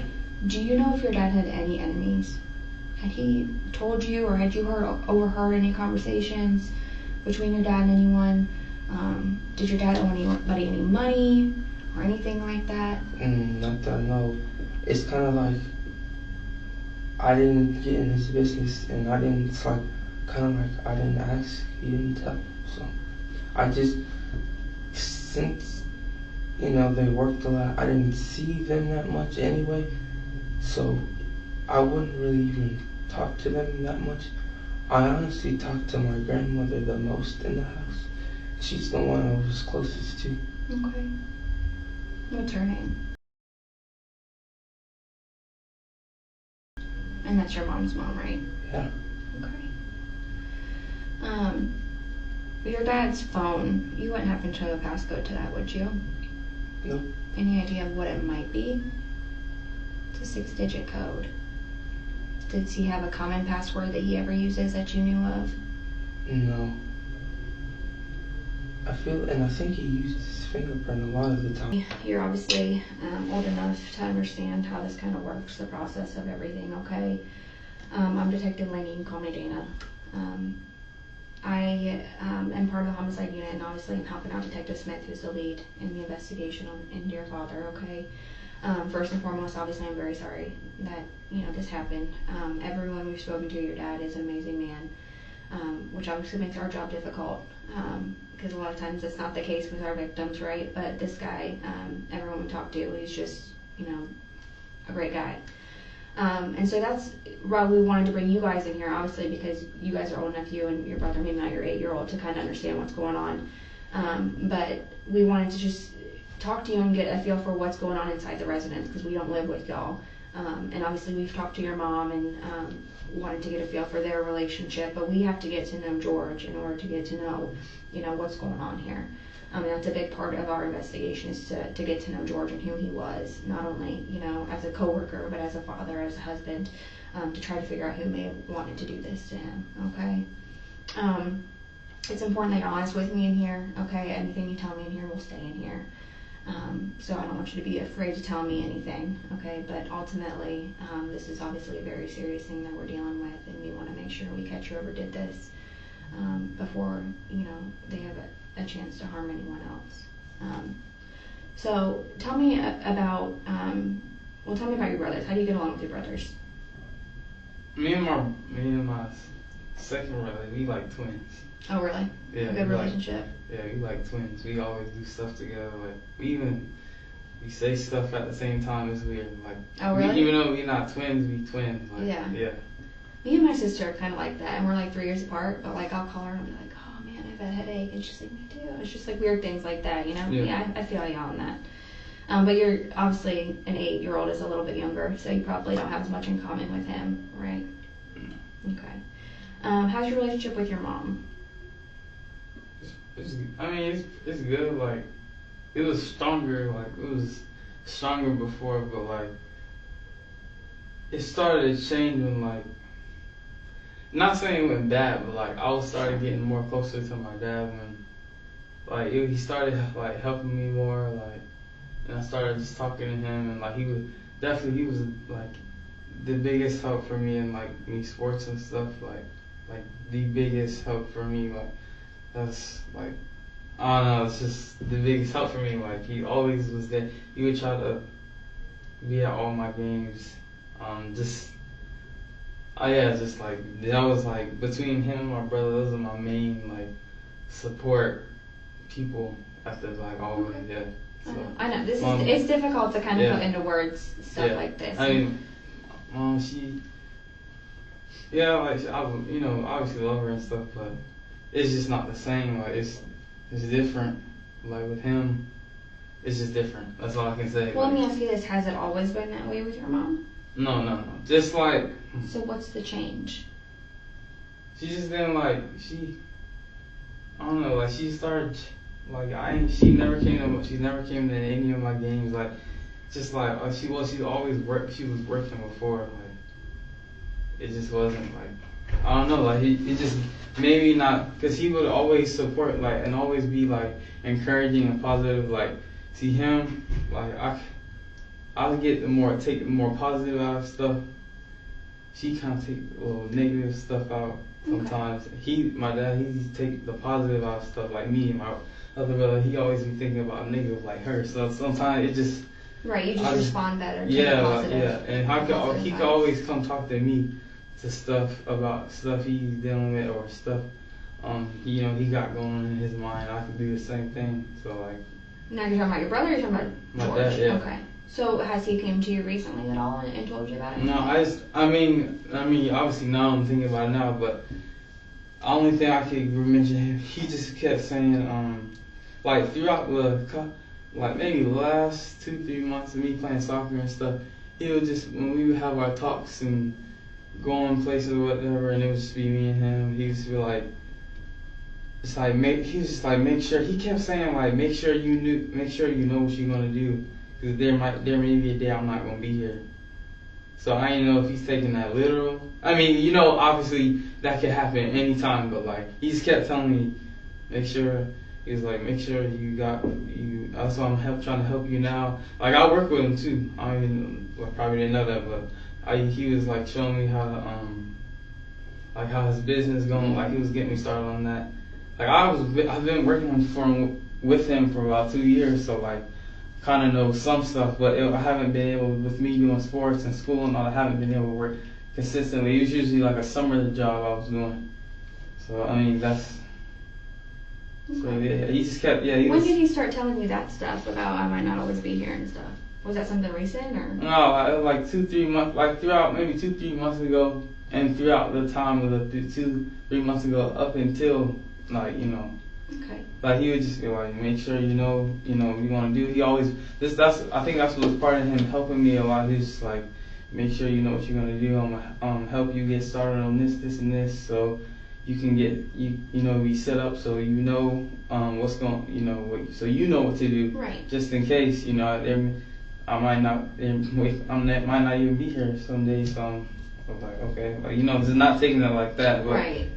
But having an idea, which kind of motivating. Okay, shoot, this is what I need to do. Sure. Okay. You have 2 other people living with y'all, right? Your grandma and Tim. Yeah. How's your relationship with your grandma? It's pretty good. I mean, I don't talk to her as much as my brother does, but when I do, like it's good. There's no negative room. Okay. Now her room, is it upstairs with all of your rooms, or? It used to be it's upstairs with all of our rooms.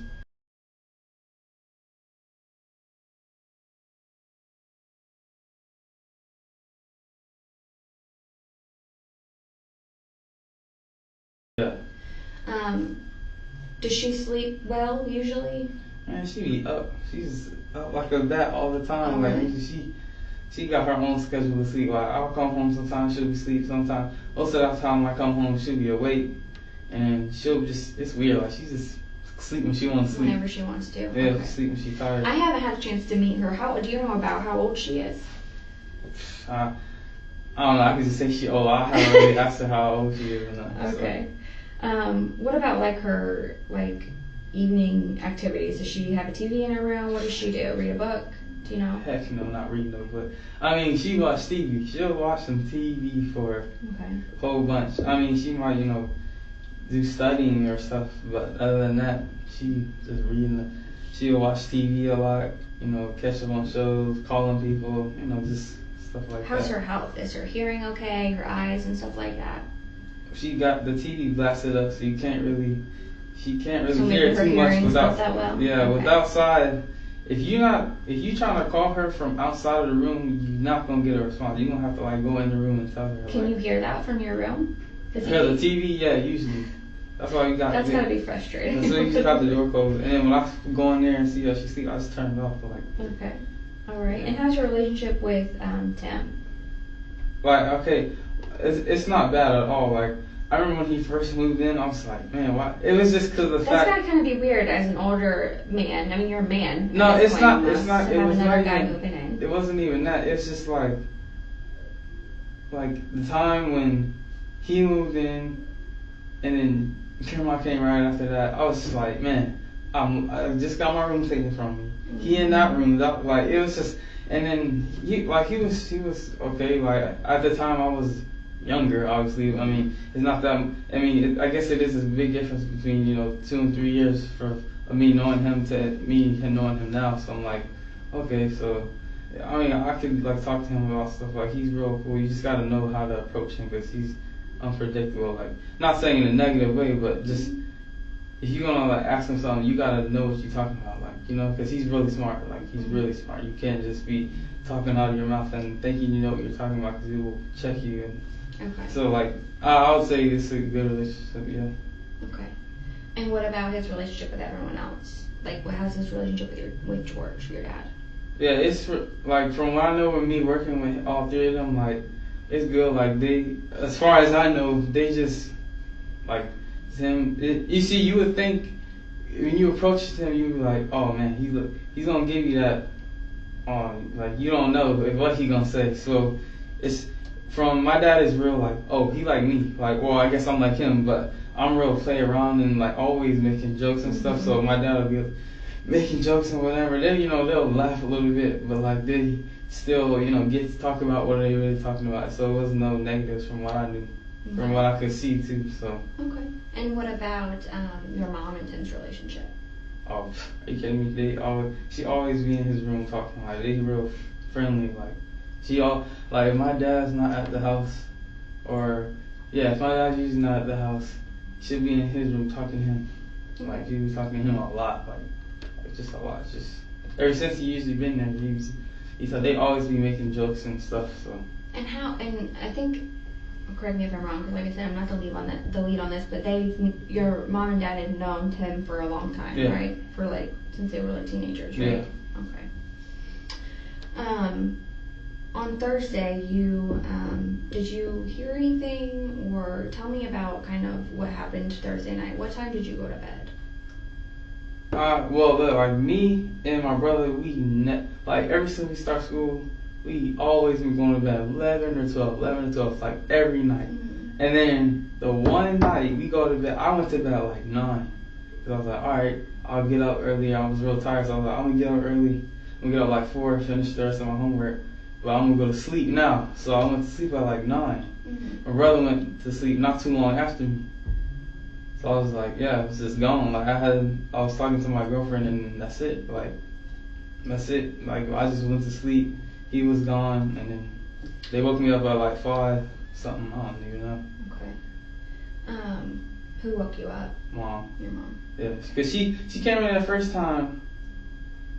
She came in the first time asking me about the keys, and she know I don't know what if she really didn't know where the keys, but she told me to put because I drove, so I took the keys, and then she said put the keys back in the purse. So I put the keys back in her, and she in her purse, and she saw me put the keys back in her purse. So I don't know if she didn't remember or she went.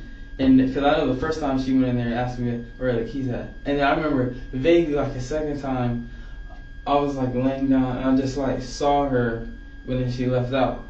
So I just closed my eyes back, went back to sleep again. Okay. I think she kind of had been checking on y'all throughout the night when we were there, just to make sure you guys were still sleeping okay. is what she told us. So, yeah, I was there, just so you know. Not that you know that. Your brother asked me if I was there, but I was there on Thursday night, okay? Your brother had mentioned that he has some sleeping issues, that he's up all the time, like all hours of the night, and that he had actually taken some medication that night to help him sleep. Yeah. Had you taken anything on Thursday? No, I was just tired from workouts that day, training, I was just tired, the usual, just being tired. And what about BJ? Does he ever have any sleeping issues? Not really. It's just when they let him stay up too much or in multiple days or whatever, they let him stay up way too long, then yeah. But other than that, when they have him going to sleep at like 8 or 9, he's good. Okay. And where does he sleep at? In their room. Okay. With your mom, right? Okay. Just wanted to make sure on that too. Okay. As far as anything unusual that you may have seen in the neighborhood, have you seen anything? Any cars that maybe you thought now, well, that maybe didn't seem right? Any people or anything like that that you might have seen? I can't even say. Typical people walking, I usually see. As people driving by, I can't even recall. It's the kind of the same cars I keep seeing, but that could be any, you know. Right. So. And that's what I told your brother. I mean, he said he walks the dog at night. I'm like, even if you saw cars, it's probably like we're just assuming they were going home. It's a pretty decent sized neighborhood, so you're not going to know all the cars in there. But I didn't know if something had stuck out to you. And if at any time you maybe think of something, oh yeah, I do remember that now, that was kind of weird. Just tell your mom or call us. She has our number, and just let us know. Okay? Did they do fingerprints on the side of our house, the left side of the house, and like the side of where the neighbor's house is? Why do you say that? Because my friend's dad, he came and he was like, he had a similar situation happen to him when he was small. Like his dad was killed or whatnot, and he, he said they checked for. He went to the police and had them check for fingerprints and stuff, or just any, shoe prints or whatnot on the side of the house, and that's how they ended up catching. Mm-hmm. So he was telling me, see if they can do that, or even if on the side of around the next people's house, because he's telling me, shot from the side, that could be anywhere between there, you know what I'm saying? So Yeah, our crime scene went out that night and processed the whole entire scene. I'm not sure what they processed. I know that they were looking all over the place. We have a very good crime scene. But I'll double check that for you to make sure that they did a very thorough job. Speaking of your house, though, there was a security camera on your porch. And it's my understanding that maybe you had helped with that, or what's going on with that? Well, I helped him a long time ago. I helped him put that up. I helped him put the front one up and the back one up. I helped him do that one. But it was a real bad storm, like maybe a year ago or so. Mm-hmm. Real bad storm and knocked it out. Okay. Like it was a lightning. It was like a real hard lightning strike, and our whole neighborhood was out of light. So that was gone. Never got around to it. Because he was always working. We were always doing stuff, And then he told me, let's see. So maybe Tuesday night, because he was out for a week. We were talking on the phone about a whole bunch of stuff. But he was just like, oh yeah, I'm gonna have you this coming weekend because I'm gonna be working. This during the week, but this coming weekend I'm gonna have you help me put up the cameras. Or fix the one on the front. Mm-hmm. I was like, oh, okay, that's fine. I'm not, I don't have any games or I'm not doing anything. So I was like, okay. And then this happened. Yeah. Okay.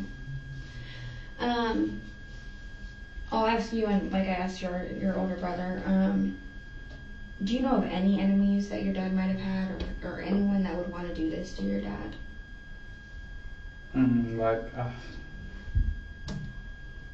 Can't even think. I can't. I've never really thought about that, and I'm just as of now, I just can't. And the reason I ask you that, I mean, it sounds like you're pretty close to your dad. Yeah. And that your dad, was trying his best to be a part of your life. I know he worked a lot to try to support you guys. And so that's why, it's important, because you guys are the closest people to him, and I know that's a hard question to answer, as to try to think about who would want to do this to your father. But that's the answer we're trying to get, right? Yeah. So maybe just think about that a little bit. If you maybe recall a conversation with your dad about, him having an argument with a coworker, or him owing somebody money and somebody being mad about it, or something like that. If any of that, you recall any weird thing like that, just please call us and let us know. I mean, I told this to my mom. She kind of brushed it a little bit, but I was like, only person I thought about it was when he fired James. Okay. That's the only person which he used to work for. Mm-hmm. That's the honestly, cause I've been thinking about what you just asked me, like any other people, but when I came across that, I was like, that honestly could, from my point of view, that honestly could be the only person that I think. Had you ever met James? No, I've never. I mean, actually I have. He came by the house because my dad had a box of wires for him to come pick up before they started their job. Mm-hmm. So I was there when he came. So, but that was, man. Why would he be the only person that you would think of? Cause he cheated cause my dad was telling me how he cheated him. Like how he cheated him in money and stuff when writing. When James cheated your dad? Yeah, when writing down, we have this form thing we write for how many hours and stuff. Like a payroll. Yeah, payroll. Yeah, my dad was telling me how he was it wasn't adding up. He was cheating them of money over time, and he told me he kind of knew. But he waited till something I forgot. He said something happened and it was a good bit of money or whatever. Or I think in between with Tim and something happened between Tim and Tim and James, mm-hmm. or whatever. And that started. They told my dad, and then he was telling me how that all went. So that's honestly the only person, because it was not about how that all went. Did it go badly? I mean, he fired him, but... I mean, that never goes good, yeah, I'm trying to think, he said he was just... I just remember he was really pissed at that. He was because he wasn't expecting James to do that, be more so like that. hurt, almost, that somebody would betray him like that. Yeah, especially because my dad used to give, James a lot of leniency. He used to be he'd come in late, he'd be say he on the job, and... He said he came in at this time, really didn't come in at that time. It was stuff like that. My dad kept, obviously kept forgiving him for it. So it was How long ago do you think that James was fired? Let's see, I'm trying to think. I was in school last year, so. I don't know, maybe I don't know, I have to ask him. It may be I don't know. I know it's a lot of months. It might not be a year. It may be a year. I just remember, to me, thinking about it doesn't really seem like it's been a year, but the time, sure. goes by fast, so And you said that James has been to your house. Has it been one time or more than one time? I don't know how many times, because I was in school, sure. So I don't know how many times my dad told him to come and pick up wire, how many times he left stuff for him to come pick up. I just remember that day specifically because of my friend. I'm like, who the heck is that? Pulling up in a Jeep. He drives a Jeep? Yeah, what Jeep Cherokee. I think it was a Jeep Cherokee at the time. Okay. I don't know if he had changed it or whatnot. But. Do you know if your dad has spoken to James since? Has your dad ever mentioned that? No, he said, actually, I don't think he has at all. Because I remember he was so mad. He was just telling me, I'm done with him. I'm firing him. I'm just so sick. I'm so sick of him. I'll give him plenty of chances to prove himself. And he just keeps screwing me over. He was saying that. And I was like, well, I mean, just quit, don't talk to him and stuff like that. So that's the only possible person that I think is. And I don't know why, but it just, to me in my mind, a correlation between him and just the side of the house, I don't know. He just seemed when I first saw him, I was like, what the heck is that? And he just didn't have that, real friendly looking vibe to me, Okay. So I just remember that. That's honestly the only person I could think of someone doing something, especially just because they've been at the house. Let me ask you this. Because that security camera is pretty obvious, right? On your front porch. I mean, it's obvious to me, but I'm a detective, so. Yeah, I mean. So I don't know. But is there anyone else that knows that that's not working? Does any of your dad's coworkers know that he doesn't have a security camera? No. Well, I don't know if he told them whatever, but Okay. as far as I know, they don't. My friends. Because from looking at it, you would think it's a working security camera. Yeah, my friends they don't know. They didn't know it wasn't working until like when all this happened. Okay. So. And what about, I mean, do you have any enemies? Not saying that someone would do that, from you, but have you recently gotten any bad arguments, been threatened by anyone at school or anything like that? Nah, like people at school, I'm cool with like just like everybody, the nerds, like everybody. Like I'm cool with like just I'm always conversating with people, just different people throughout the day. Like there's people I don't talk to just specifically. I just don't talk to just because they, I don't really like with the stuff they do, so I'm not trying to be a part of that. But you've never been threatened by anyone? No. No one's, threatened to harm anyone of your a family member or anything like that? No. Okay. All right. Do you have any questions for me, Dylan? I'm sure you have probably a ton of questions, but I you can't can't really, answer some of them. Unfortunately, I can't answer a lot of them right now.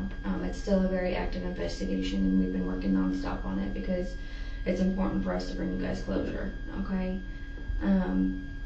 So we're going to continue to work in, and we'll update your mom as best we can with new information and stuff that we gather, okay? And she'll relay it to you, I'm sure, since you're old enough to understand what's going on. All right? Yeah, I can't really think of anything else right now as far as him and anybody negative. Like, yeah, I can't really think of anybody. Cause, yeah, I mean, I know sometimes he tell me he like he go to clubs he go to clubs sometimes just to chill. Like he be like, okay, he'll be gone. He'll tell me how he go to certain places, certain different clubs just to see how it is. He be like, man, this club ain't nothing. They be talking on the radio saying it's all that, and it's not nothing. You think it'd be super packed in there? It's people sitting down just. When would he be doing that? He said sometimes when like my mom was gone to work. I mean, she would know. Like sometimes when she'd tell her, what he's doing this or whatever. But sometimes it'd be after work. I don't know, usually on a Friday. I remember Friday or a Saturday. He had to tell me the following day. He'd be like, oh man, I went to such and such and went to. It was pretty cool. Yeah, I just tried out this drink or stuff like that. And I'm like, okay. Yeah.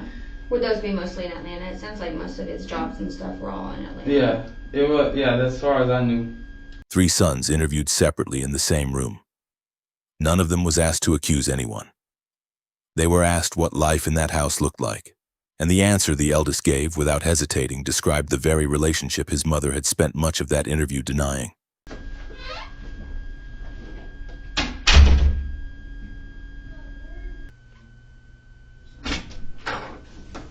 All right, Tia, if you could stand up for me, please. Okay. Turn and face the wall. Okay. If you want to take off your visitor pass. Okay. All right. You don't have anything in your pockets, do you? No keys. Your keys? Okay. Where's your cell phone? It's in the car. In the car? Okay. If you want to just put your hands on the wall. That's fine. I don't know much about what's going on, okay, but I know if you have anything on you that could be deemed a weapon or anything like that, you could get in more trouble. Yeah. Okay, you don't have anything on you? No. Not even like a dime bag of weed or nothing like that? No. Okay. Separate your feet for me. Okay.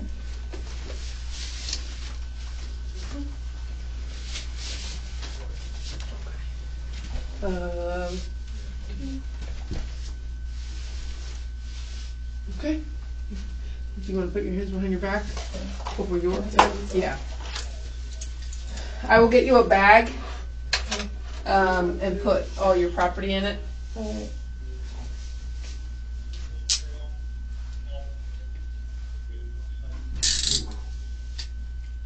What'd you say your name was, man? Tia. Tia. Mm-hmm.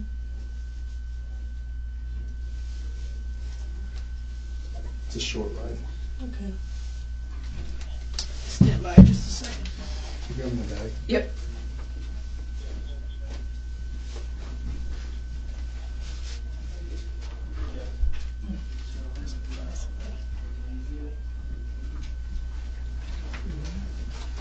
Miss Tia, just turn around. This is left.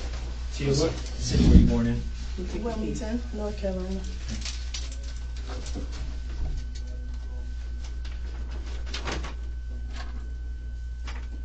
And you know the first 6 numbers of your social security?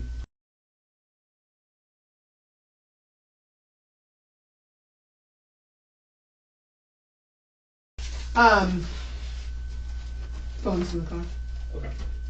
Okay. Your vehicle, who would you feel comfortable with us releasing that to? My mom. Your mom. What's her name again? Thanks. Okay.